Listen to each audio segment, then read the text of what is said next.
Молк во институциите по завчерашната акција против лица осомничени за трговија со кокаин. Ниту денеска, ни од обвинителството, ни од МВР не соопштуваа детали за акцијата во која беше приведена и познатата македонска актерка Силвија Стојановска. Молкот на надлежните отвора сомнеш дали наскоро и други лица за истото дело ќе паднат во рацете на меѓународните партнери.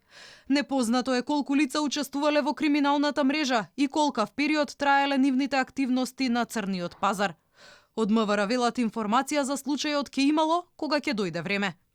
Судија на претходна постапка на македонската актерка ја одреди 30 дена куќен притвор, а нејзиниот партнер Воислав Будисављевик заврши во истражниот затвор во Шутка. Вчера за Алфа само кривичниот суд потврди дека мерките за Стојановска и Будисављевик биле побарани од обвинителството за организиран криминал и корупција, а судија на претходна постапка ги одредил по 3 основи: влијание врз сведоци, повторување на делото и обид за бегство.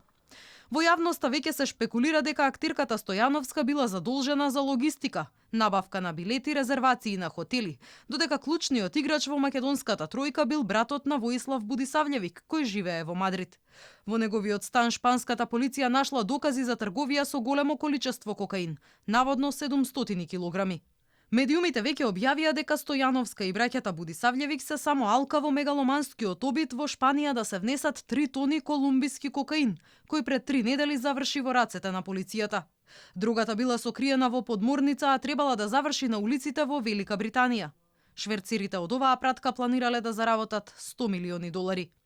Будисављевик во 2010 година беше осуден заедно со мадам Пепи, односно Персида Момировска, во аферата шверц на кокаин и брендирана облека. Тој тогаш одговараше само за фалсификување на службена исправа, но не и за другите 2 дела. Инаку сличен ваков случај со заплена на кокаин имаше и во 2007 година, кога на граничниот премин Бласе беше откриена голема количина кокаин во канти за поликолор во камион превезуван од Алија Азировиќ.